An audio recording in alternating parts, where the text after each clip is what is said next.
Bung Karno galau. Ia menghitung jika sampai terjadi peperangan, secara matematis tidak akan mungkin bisa mengalahkan sekutu.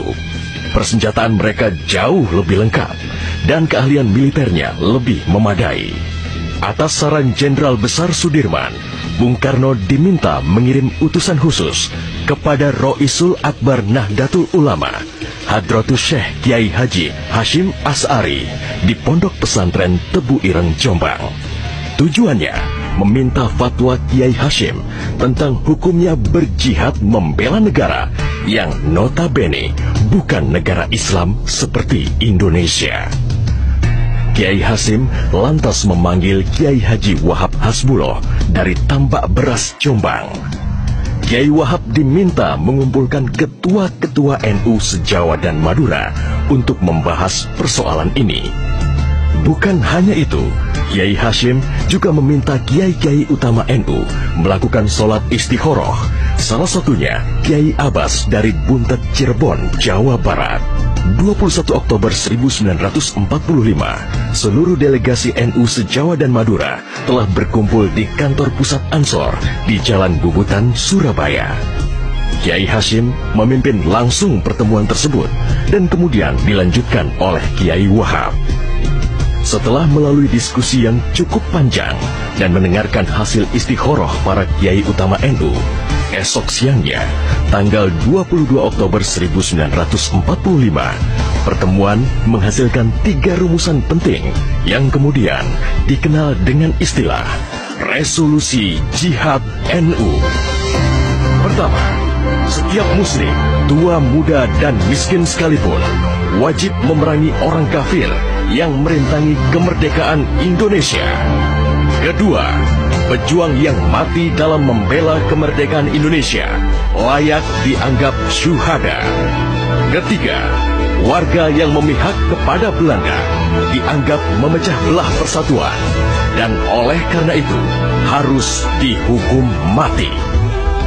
Dokumen resolusi jihad ditulis dalam huruf Arab Jawa atau pegon, ditandatangani Kiai Haji Hashim Asy'ari, disebarluaskan ke jaringan pesantren, tak terkecuali kepada komandan-komandan Laskar Hizbullah dan Sabilillah di seluruh penjuru Jawa dan Madura.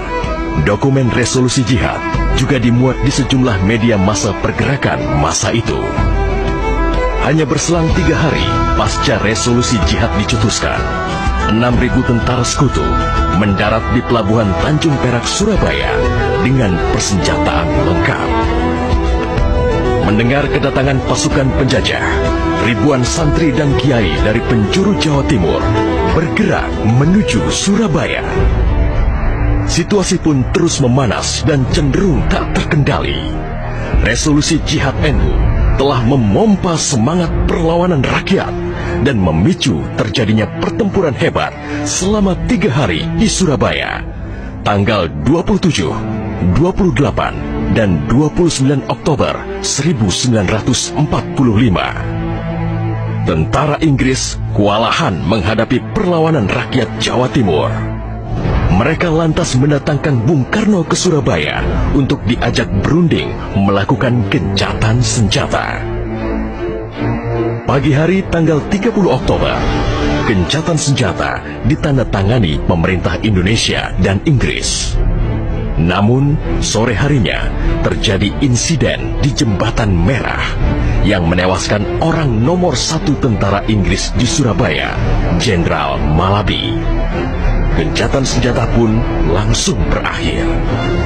Pengganti Malabi, Jenderal Robert Munser, mengultimatum Laskar Pejuang dan tentara Indonesia agar menyerahkan senjata kepada Inggris paling lambat 10 November 1945. Jika tidak, Inggris mengancam akan membumi hanguskan Surabaya. Mendengar ancaman itu, para komandan Laskar Hizbullah, Sabilillah, Mujahidin, TKR, dan para santri marah besar. Seorang pemuda bernama Sutomo atau yang dikenal dengan Bung Tomo sowan kepada Kiai Hashim. Ia meminta izin kepada Kiai Hashim untuk menyiarkan dan menyebarluaskan resolusi jihad melalui radio. Bismillahirrahmanirrahim. Merdeka! Saudara-saudara penduduk kota Surabaya, kita semuanya telah mengetahui bahwa hari ini tentara Inggris telah menyebarkan pamflet-pamflet yang memberikan suatu ancaman kepada kita semua. Kita diwajibkan untuk dalam waktu yang mereka tentukan menyerahkan senjata-senjata yang telah kita rebut dari tangannya tentara Jepang. Tetapi inilah jawaban kita.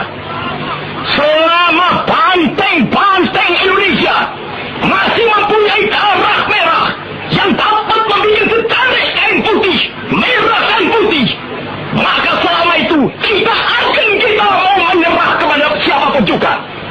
Allahu Akbar, Allahu Akbar, Allahu Akbar. Merdeka! Pertempuran 10 November membuat malu tentara Inggris. Target mereka menguasai Surabaya dalam waktu 3 hari tak terbukti.